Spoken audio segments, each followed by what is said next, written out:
And so when I'm like working with women that are like, I don't know my message and I don't know what my brand is, I'm like, what's your story?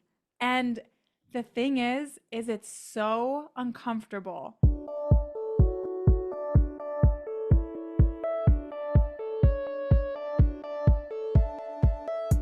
So you want to make an impact. You're thinking about starting a business, sharing your voice.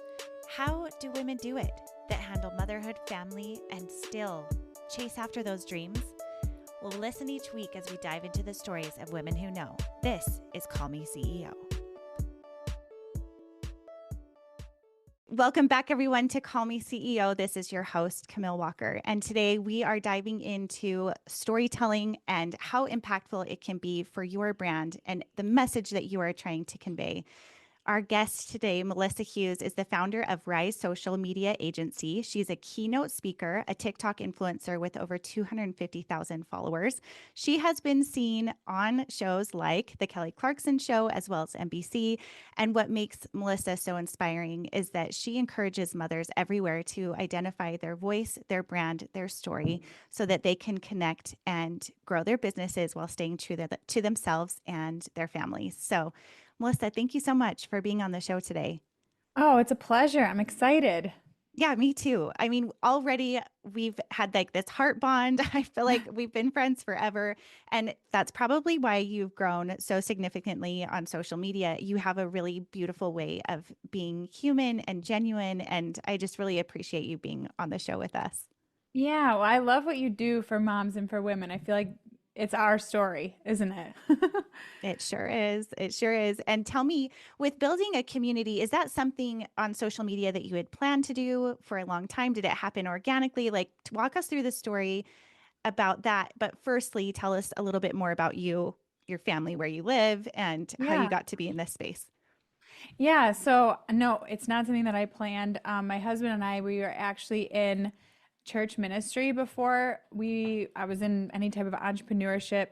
We had planted a church in the UK, and actually, a month after we moved there, which meant like we quit our jobs, sold our house, left our family, he got into a horrible car accident, and we literally lived in a valley on a cemetery for 4 years in the UK.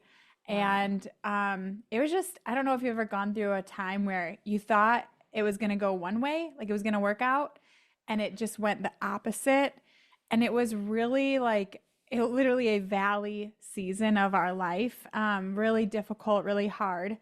And for me personally, I just ended up having this question that as a person of faith, I just started to wonder, like, is God good when life is bad? And like we can, it's almost like when the rubber meets the road. You can say you believe one thing, but until it gets tested, do you honestly, is that what you really believe?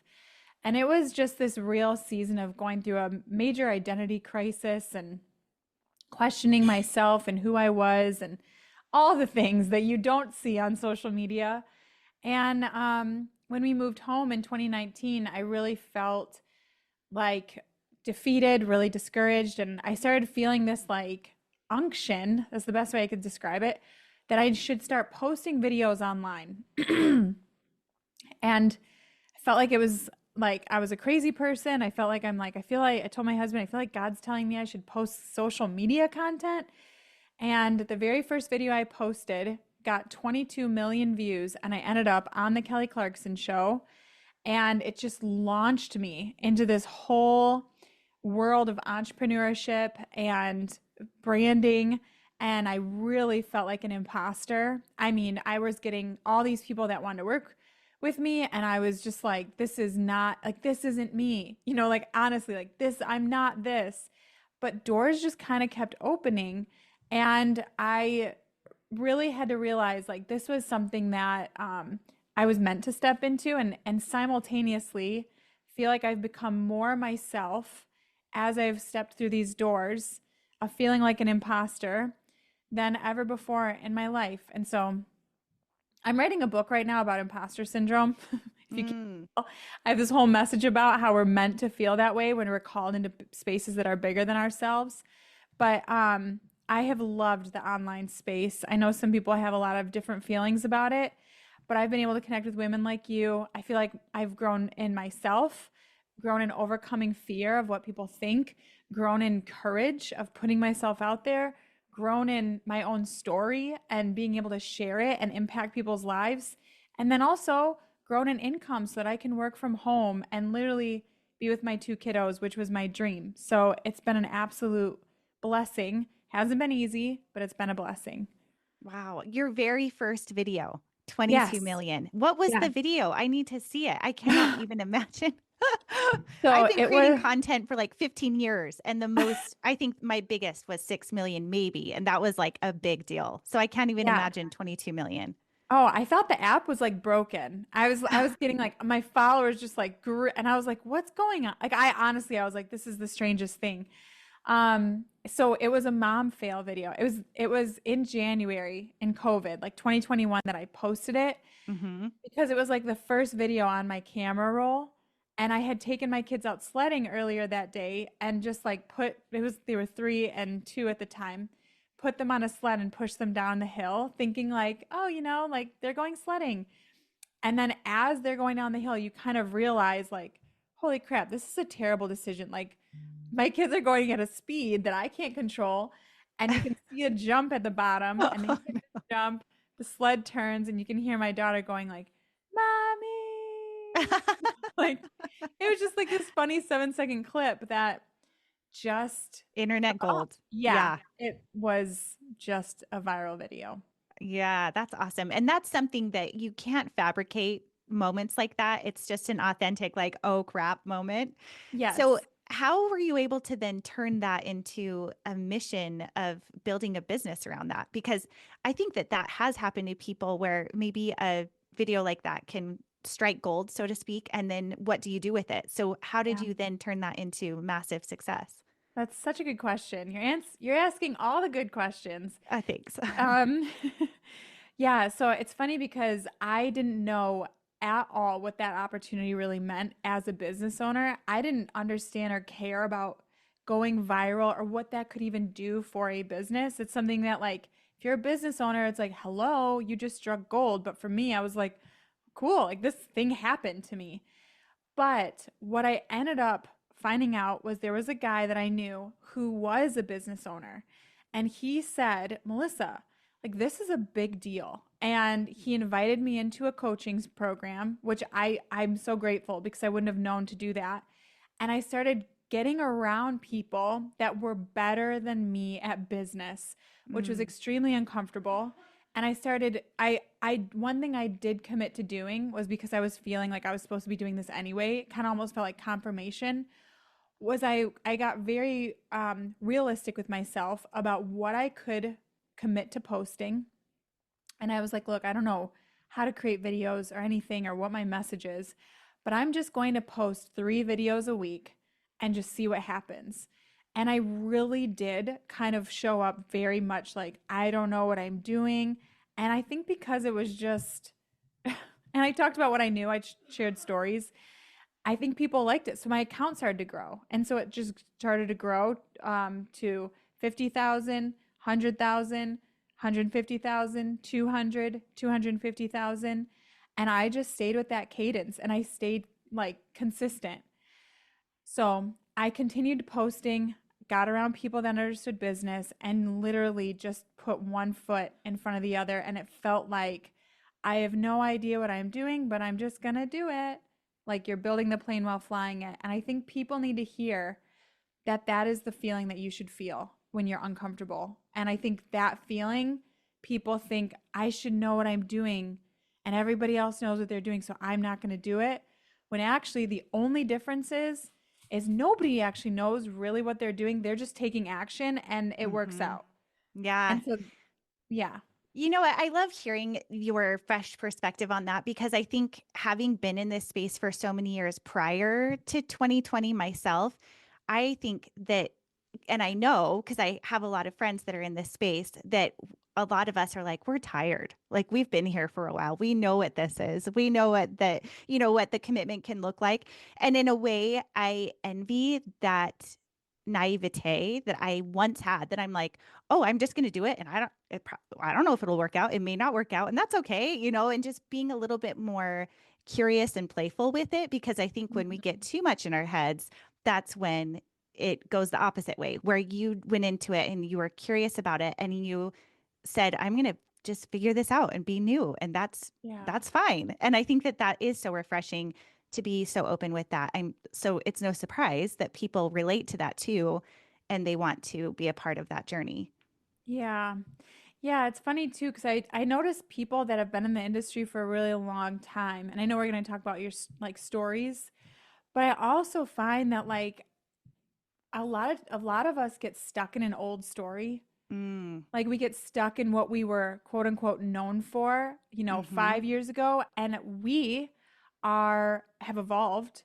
Our knowledge has evolved. We've evolved as a person, but we feel like we can't let our content evolve because it's what our audience wants. And I mm-hmm, think that's what like loses our spark is because we're like stuck in some same old boring thingy that we're like, this doesn't excite me anymore. But we mm-hmm. feel married to it. So I think there's a lot to that too that I've noticed people in this space for a long time. Like maybe it's time that there's an evolution. I don't like to say rebrand, but an evolution of your brand that brings life, you know? For sure. Yeah, absolutely. I feel like it's every 3 or 4 years for me where I'm like, okay, Mhm. ready to do something a little different. And I love that storytelling is the heart of your brand because that is, if we're authentic to the story that we're telling, that is what will come through. So I would love to hear why it is such a powerful tool for women entrepreneurs, especially moms. Like, what have you seen in Mhm. your experience with helping people through your brand mapping method? Yeah. Can I tell you a story to illustrate the point? Yes, please. Okay. I mean, yeah, that's what we want to hear. Well, yeah, because I think stories, so people connect with stories more than information. So I Hmm. feel like if I tell the story, it'll hit the point better than if I were to explain it. But I had a client come to me a couple years ago, and he was pretty well known around his circle, and he came to me because he wanted to grow his brand, and he had a brand called Being Unstoppable. And he had merch, and he had this whole thing about like go after your purpose and be unstoppable and like a pretty clear message. But he's struggling to grow, struggling to get his name out there in a bigger way. And so we get together and we meet, and I'm asking him, why unstoppable? Like, why did you choose that name? He's like, well, because, you just want to be like, oh, unstoppable, and blah, blah, blah, blah. And he just keeps saying the same thing. So eventually I'm like, I get it, but like, why? And I almost felt like I had to like pull, like I was trying to pull teeth. And Hmm. eventually he kind of gives up and he goes, okay. He goes, I've really never told anyone this before. He said, and I should actually like say a trigger warning. I'm not. I always forget to say that, but people's stories are real, and this is really real. But I'm just going to give you a trigger warning for anyone listening or on the mind of mental health. He said that there was a season in my life that I almost took my life, and I said, really? He said, yes. He's like, I was just so defeated and all this goes into the whole thing. And I said, you've never told anyone that story? He said, no. He's like, I don't feel like I could tell that story because I'd lose credibility. People wouldn't understand. And I said, so like men's mental health. He goes, oh, you should hear about it. And he just starts listing all these statistics about, like, I mean, he knew them like the back of his hand about men's mental health. And I said, did you know you don't have a brand about purpose, which you do, but really you have a brand about mental health? And he was like, oh my gosh, you're right. And I said, your brand is about being unstoppable because you're passionate about helping men understand the things that want to kill them on the inside. All the things that try to stop them, their fear, their doubt, their worry, right? And I said, can you imagine if you had a message that was more holistic like that, how it would be way more relatable, way more make more sense, be more sticky. And so I said, when you go to your next networking event, I want you to tell your story. So you know what? He did. And he ended up telling his story at a networking event and got an opportunity to talk to somebody about getting booked to speak at the Olympics because they were Whoa. like, We don't have anybody talking about men's mental health. I love your story. Thank you so much for being vulnerable. Most men aren't vulnerable, which he Mm-hmm. knows. And so when I'm like working with women that are like, I don't know my message and I don't know what my brand is, I'm like, what's your story? And the thing is it's so uncomfortable for women to like lean into their story because it's vulnerable, it's real, it's authentic. We'd be more comfortable kind of being like, kind of how he was like, unstoppable, but it's not real and it's not relatable and it doesn't bring that clarity like understanding your story does. So that's why I'm so passionate about it. That is such a good example. I love that it kind of takes it from being a bumper sticker of like rah rah to like the real underneath of what created that desire within him to start it in the first place. That why, which I very much believe in identifying your why. And I love that you brought up that it can change. And I think that a lot of times when I have coached women or talked to women through the years, they can get stuck, like you said, and oh, but if I choose this, is this what I want to do forever? Is this who I'm always going to be? And I love the idea that you can change your mind, that you don't Mm-hmm. have to stay with one thing forever, which I think people, even just giving them, I guess, air quote permission to do that is like, Mm-hmm. oh, I can do that. Or even reminding myself, like, oh, I can change my mind and that's okay. You don't have to stick with something forever. For sure. I totally agree with you. So, for the mom who's listening and feels like her story is too ordinary or maybe too messy or too similar to other people's, like, what would you say to them who Yeah. are trying to identify that within themselves? I have worked with so many women. I mean, hundreds. I've never met someone that has an ordinary story. So I'll just say that. What I would encourage people to think about, because a lot of times we think about events. So you might like, you're listening to my story and you're like, oh, Melissa's story is cool. She lived in a valley on a cemetery and she got on the Kelly Clarkson show. I can see why she's passionate about sharing it. Good for her. But listen, a lot of people focus on the external events that are happening. If you feel like your story is ordinary, I would encourage you to focus on what's called the psychographics of your story. What is that? It's the internal world that you've walked through that have maybe on the outside, it could be very, not exciting. But the story is what were you struggling with? What was your mindset?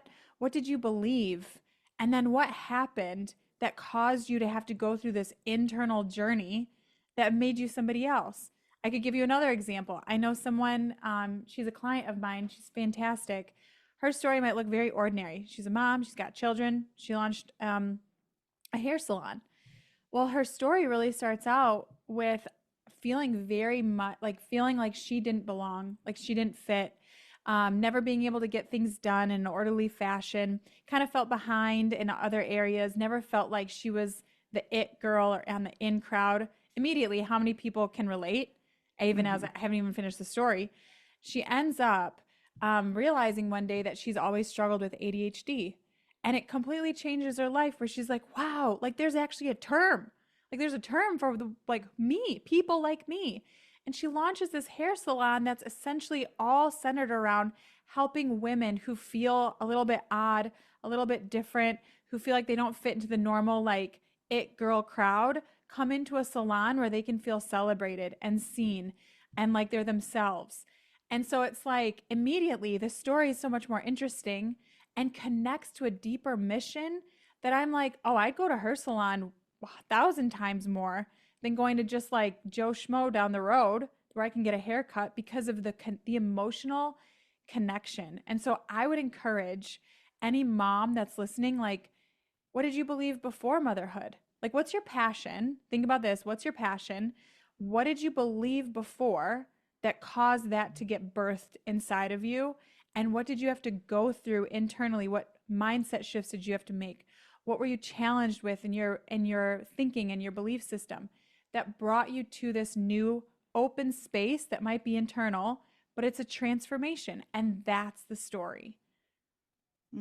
I love that. I love that how you broke that down of what are, I think a lot of times they say that we can lose ourselves in motherhood and we forget what are my hobbies, or what do I even like anymore? Or what are, Oh, you kind of get a little bit lost in that, where our days can become monotonous, or the fact that we're serving other people's needs and wants and desires, and even putting a lot of our money and effort into our kids' mhm. lessons, right? Where we would buy a new outfit for our kid in a heartbeat, but for ourselves, we wear the same bra for 5 years. It's like, That's so true. I think that it's really a fun exercise to think back to that, of like, what did make me really excited as a kid, and what did I naturally gravitate towards. I saw a story that someone shared recently about, it was a mom saying, I celebrate my children in their natural effort of something that they love.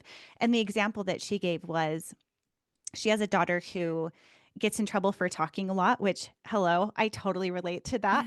And she Yeah. said, but I filmed her talking about how much she loves to talk to people and engage with people. And I said to her, you're going to make money talking to people someday, or the Mhm. way that you communicate with others is going to serve you in being this person. And then for her son, he's very into building and tearing things apart. And she said, I could see him being an engineer, and I film him having those moments of joy in doing the thing that he loves to do, because it's a core piece of who he is, before the Mhm. world infiltrates that by saying, this is who you should be, or this is the way you should think. So I love that idea. And really, I think that that does take work on our part, because it's so much easier, again, for us to look at our kids and be like, oh, but look at what they are naturally so good at. Where I think sometimes it takes extra effort, if not an outside voice of people helping guide you to Yeah. discover what those things are.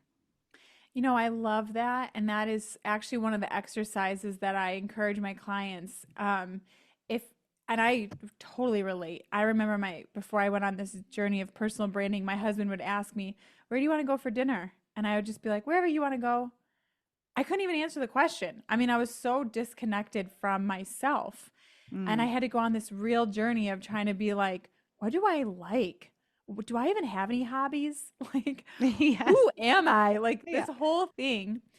And one of the exercises live too that I encourage my clients to do, number one, is you make a list of 100 things that you love. And when I say in that list, things that bring you joy, that you want to do, things that you like I love a cup of coffee. I love sitting with the sunshine, just to connect with yourself. And then the other list, or the other thing is, you go and you ask someone that's known you for a long time, ideally a parent, if they're still alive or you have a good relationship, or a best friend that's known you for a long time, and you say, what was I like when I was little?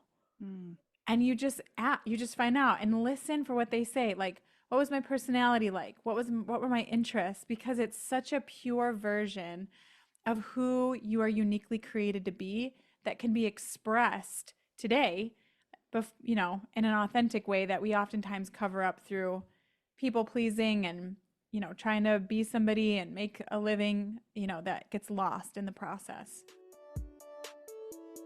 Are you ready to reclaim your time and finally focus on the tasks that actually grow your business?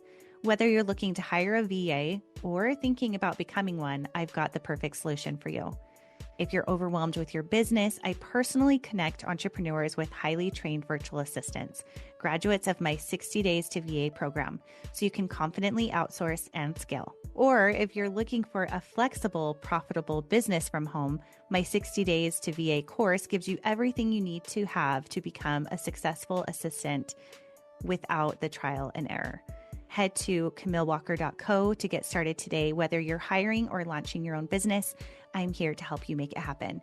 You can also grab this link below and schedule a free discovery call with me to see if it's the right fit for you. Yeah, I agree with that. And what a powerful thing to do for yourself. I think it is showing yourself like that you're worth it, that you can take Yeah. that time, and why not celebrate that person that you were. I know there's a viral thing going around that a lot of people will share, where it'll be a video of them reaching a level of success, whether it's like income or weight loss or number of followers. And on the video, they'll say something like, who are you trying to impress? And they'll show a picture of themselves as a kid, which Oh, is really sweet and an interesting way to think about the way we value measurement of growth that we have within ourselves, is thinking about who you were as a young person and what that Yeah. means. Yeah, I love that. That's so cute. Yeah. So you've shared that building your business has reshaped how you show up as a mother. And as we're speaking to a lot of moms here, what would you say are some key takeaways that you've learned in building the business, but also staying present with your kids? And how old are they now? I'm guessing they're Yeah. like 7, 8, 6, 7, something like Yeah, that. 7, and my daughter just turned 9. Oh, okay. So, oh, sister, I had this horrible fear before I became an entrepreneur. I was like, if I do this, I might become a bad mom. Mm, And that really held me back until I like confessed it to somebody. And they said, why do you think that? I said, well, I just feel like, it'd take my time away, or, I'd be so wrapped up in that, like just all the images I think that the media hmm portrays of women that work. And she said, but what if you could be a great mom and a great business owner? And I just remember thinking, like, can I have both? Like, could I actually have both? And I'll tell you what, Camille, I have seen how being a business owner has made me a better mom because it's taught me leadership. And I don't think moms see themselves as a leader, but like, mm. let me just tell you, okay, this is my mom's visiting right now, and that we woke up this morning and the kids are like doing their morning routine, and she's like, "Well, this is busy." And it's busy because I have my kids trained on how to get themselves ready in the morning. So, hmm like, what I notice and what I used to do is I did everything. I did everything, right? But then when you become a business owner, you start to like understand this amazing key, which is delegation and Absolutely. the importance of delegating. So now I have trained my children. They have to do the 5 B's. And the 5 B's are you have to be dressed, brush your teeth, make your bed, do your backpack, and have breakfast. And if you have all those things done, then you can watch your tablet. And we've also, because they're a little bit older now, we've included the dishwasher. So my husband or my son unloads the dishwasher, and they make their own lunch, right? So I don't do any of it. I do none of it. And some people might be like, well, you're a lazy mom. No, I'm not. My kids are learning confidence. I mean, they go to school and they're like, I make my own lunch. And so I Yeah. have, yeah. And we have like a schedule. So like Monday's sandwich day, Tuesday is crackers and meat day. Wednesday, they make macaroni from on the stove, not microwave, on the stove. And we've like practiced and learned how do you cook in the kitchen, like just training them, and they're efficient. And I was saying to my son, I was like, you are a capable, contributing member to this society. And I just want to thank you for that. And Oh, he's I love proud of that. himself. Yeah. And so like I've just been amazed that like learning like business stuff, I'm like, wow, I should implement this in my home. Like, what are my systems? What are my processes? Does Right. the team know? Are they cued in? Have they been trained? So they're trained, and it makes for a very peaceful, happy morning. So I was able to get dressed, put makeup on so I could be with you. Yeah, And it I love worked. it. My kids make their own lunches too. And I'm all about them getting themselves Yeah. ready and feeling capable, and they know their schedule. And it helps so much, honestly, too, when I have older kids now. My youngest is 9, but my oldest is 17. And he grew up that way too. Like, if I need some help, like last night, I wasn't feeling well. And he made dinner for himself, my younger son who had football, and for me. And he said, Mom, I made you dinner and I fed Jensen. And so now 3 of the 6 of us are fed. And I was like, that's amazing. And I Amazing. didn't ask him to. And I think that it honestly came from earlier years of teaching Yeah. him to take a look around and to take care of himself in those ways. So you're doing awesome. I love that. Thank you. So tell me a little bit about teaching other people about building teams and processes within their business, because I know that that's something that you help women with as well. Yeah. Gosh, well, there's so much to that. I feel like that is something that you're like, man, what are my systems? What are my I remember hearing podcasts like this and be like, what's a system? Like, what does that hmm even mean? What is a process? Like, what is that? Um, I would say when you're in your early years, so depending on if we're talking to a mom in their first 3 years of business, right? You and I both know you are building the plane while flying it, and you're hmm just trying to figure it out. That is not to say that there's not excellence or you don't try and capture processes, but I will say I found so much freedom when I would speak to old women in business and I told them, "Oh, I've started." And I was feeling so like behind, and they're like, "No, like you're doing great." Like I think the goal is just take action and take action that moves the needle forward, like calling people, pitching yourself to speak on stage, putting content out there, not watching a training. You know what I mean? Like Yes. watching a training is when you're folding laundry and you want to do that to learn. I'm talking taking action, like actually moving the needle forward. Um, but yeah, and then once you're kind of past that and you've kind of figured out some things that are working, I found it very helpful to capture processes. What do I mean by that? I think I spent a lot of time, me and my team, where we were trying to like create a process. But when something's working, you're like, wow, how did we do that? And you literally just go on Zoom and however you did it, you just record yourself doing it and then you can share it with the team and say, this is how we do it. And that can be stored in like a Google Drive folder or whatever. Um, I mean, very simply, just like make it very tactical. The very first system that I came up with for my content was what I'm posting on each day. So it would be like Monday would be a talking head video, Tuesday would be a testimonial, Wednesday I'd be promoting something. So, like, promoting a product or promoting my podcast. When a Thursday would be another value forward talking head, and then Friday would be a personal post. And then I don't post on the weekends. So even just that, like if we're like just talking about social media, that is a very helpful system because then it takes the mental gymnastics out and you're like, Mondays I know what I'm going to do. I'm going to post a video of me talking to the camera.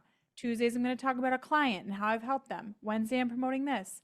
So if you don't have anything like that, I would really recommend like just think that through and decide, and that way you don't have to be like, what are we having for dinner, or what am I posting today, or oh, we have a client inquiry, what's our next step?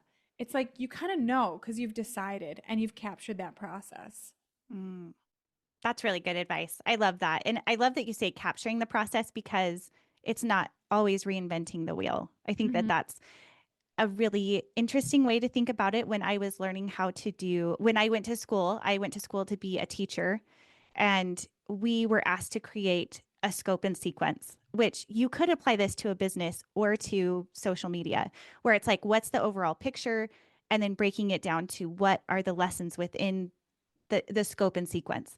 And so what's interesting, and a number one thing that I took away from that when I was in school for that, is to not recreate the wheel.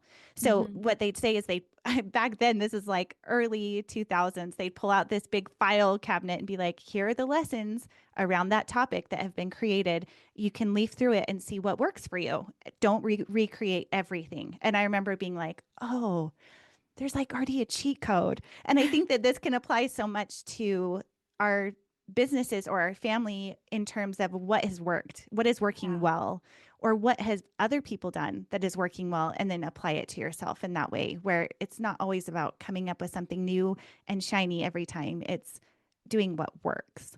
Yeah. I mean, we've done the 5 Bs since they were like 4 and 3. I love And that. it works. It's like do the 5 Bs. And they're like, can I watch a show? Not after your 5 Bs are done. Right. It's like it's our system. That's so good. I'm going to write those down. That is perfect.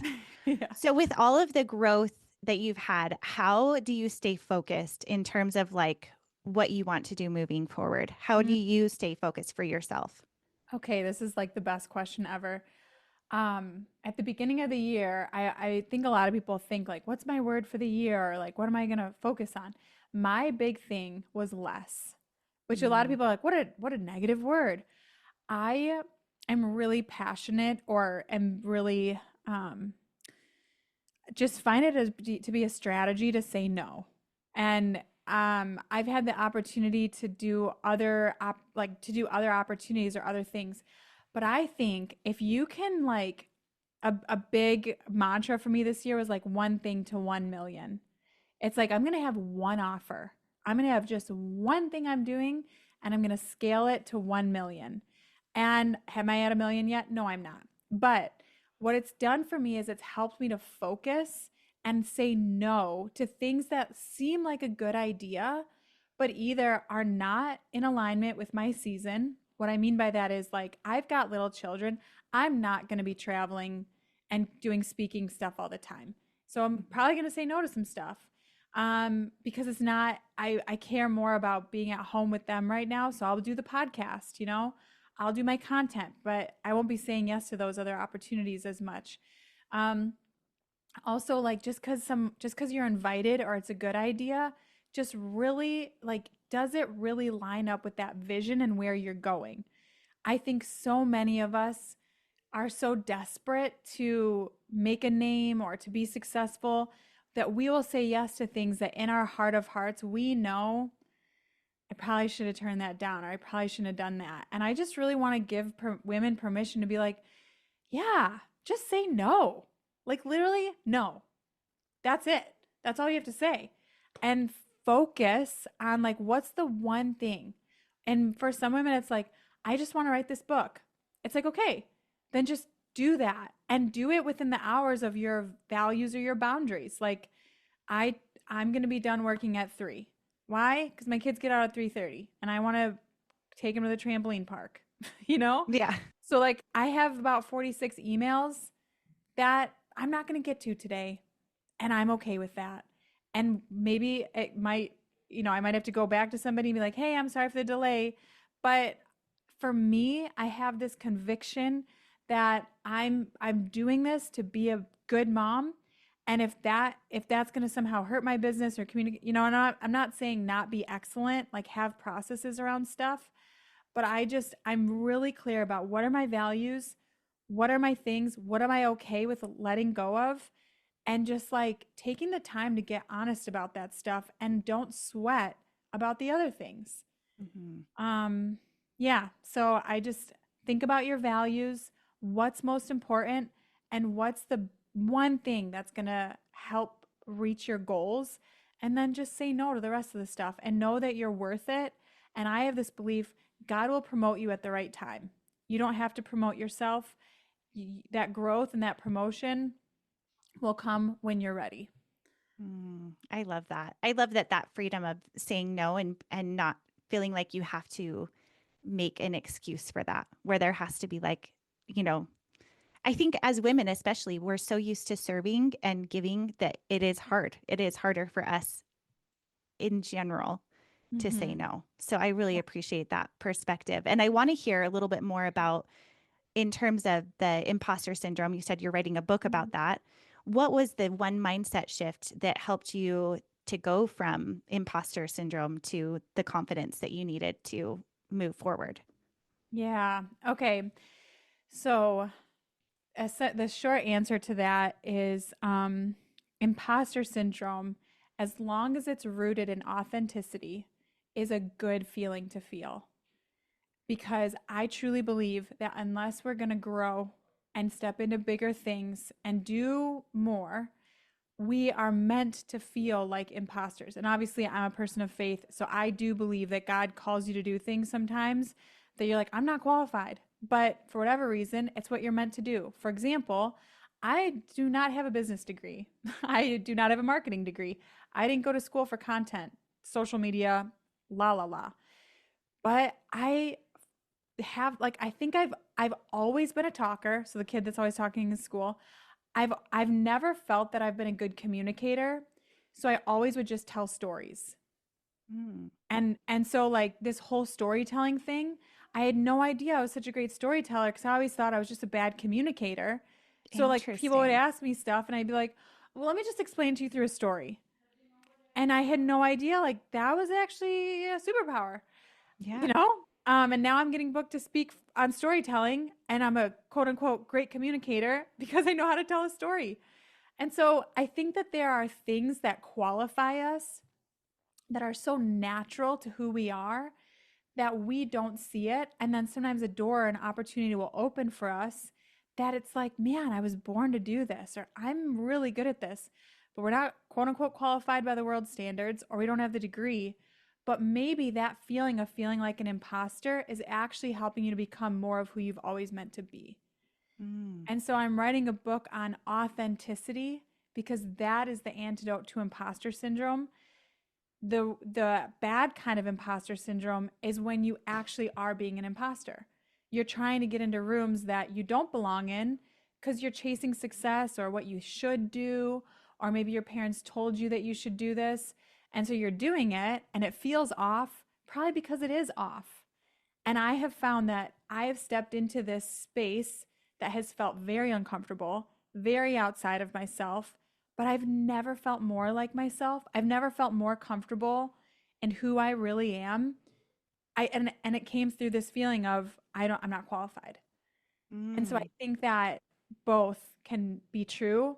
Both are uncomfortable. One is rooted in authenticity and opens doors and leads you into bigger spaces that cause you to feel more like yourself. I love that answer. I wasn't expecting you to say that imposter syndrome can be a gift. I think that's a really cool way of looking at it. Yeah, I mean, if you think about your journey, have you ever experienced imposter syndrome, like Oh, yeah. starting the podcast, and you're like, I'm so glad I did. I'm actually loving it, and I'm really good at it, and I enjoy it. But there was a moment where you're like, who am I? Oh, more than once, Yeah, multiple times right. throughout my life. Oh, for sure. Because we're all, I love the idea that we're all, everyone that started, that is an expert, started as someone that was brand new. And Yeah, so that's, everyone has to start at that spot at some yeah. point, right? So I why not you?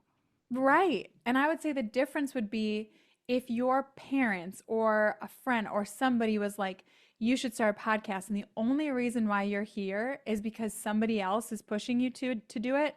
That's where it's like crisscross applesauce. No, thank you. This doesn't feel good. I am an imposter because I'm being a fake. But if that's not the case, then pull up a chair, sister. You're right where you're supposed to be, you Yeah, know? yeah. I love that. So if you could tell a mompreneur one thing this week to clarify her brand and her impact, what would that be? Like, what's a takeaway? I know you've already given us quite a few, but if you could narrow it down to one, what would it be? I would say to go take an inventory of your, there's so many things I could say. I'm going to leave it with one thing. Take an inventory of a moment in your life that was a defining moment. And when I say defining moment, it's where something in you shifted, or maybe like you're never the same again. And that could be a situation happened, it was a belief system that changed, it was something that you found out. And I want you to think about how that plays a role in your passion.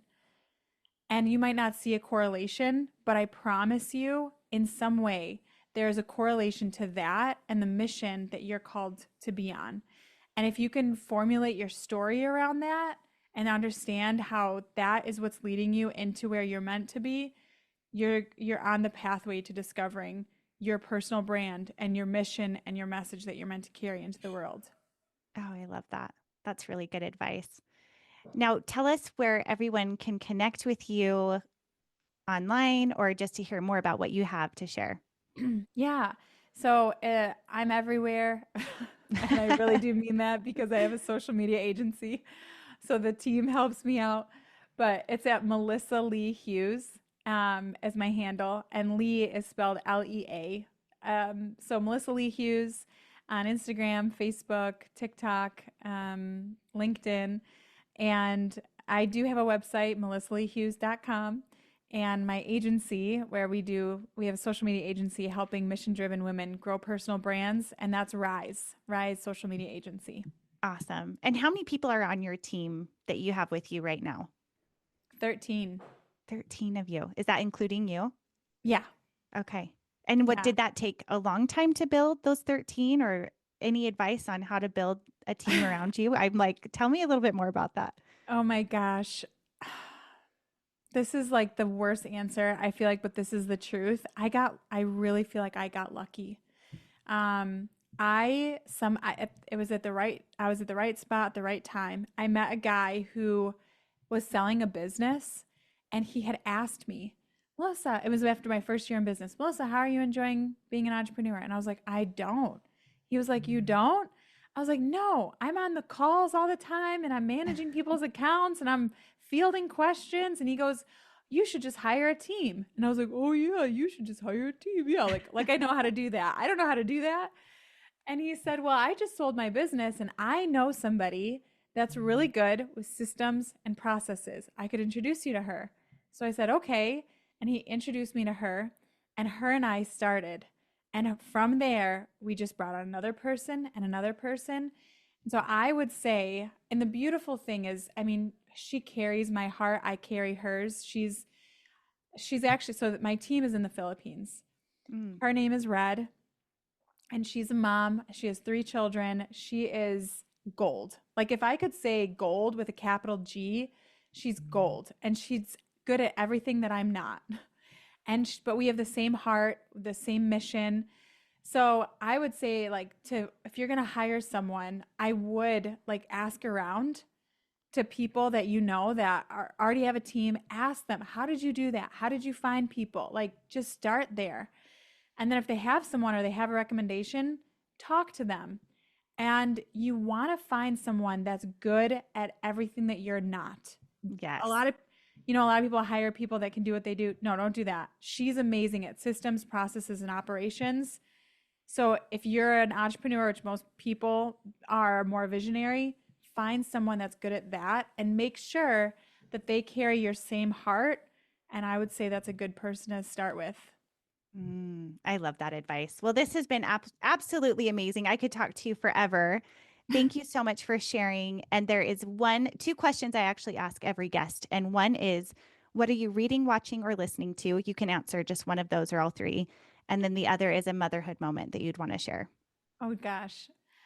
Oh man. Okay, motherhood moment. I'll start there. And this is just the first that popped in my head, but the other morning I gave my son like a kiss on the cheek, and he's getting a little older now. And so I said, "Buddy, are you like do you not like mama's kisses on your cheek?" And he goes, "No, mama, take it. Take it." So I was just Cute. letting me like kiss him all over. And so Oh, I just loved that cuz I don't know how much longer I'm going to have the "take it, mama, take it." And just so like sweet. totally letting me just smother him with kisses. But Cute. that was more for me. So thanks for letting me share that. And what am I reading or listening to? Man, I love Forrest Frank. I just think he's awesome. He just his lyrics and everything. I love him. I'm not a big TV person, so I don't have an answer there. And then reading, I love Joel Osteen, and I'm reading his book I Declare, which is Mm. essentially affirmations about like positive things about your life. So yeah, Oh, I'm that pretty sounds very boring, but interesting. Very yeah. cool. I love that. Well, again, thank you so much. And thank you to everyone who is listening. If you found this helpful, please share, leave a comment and a review, and check out Melissa so you can be inspired from her forevermore. Thank you so much for being here. We'll see you next time. Hey, CEOs, thank you so much for spending your time with me. If you found this episode inspiring or helpful, please let me know in a comment and a 5-star review. You could have the chance of being a featured review on an upcoming episode. Continue the conversation on Instagram at Call Me CEO Podcast. And remember, you are the boss.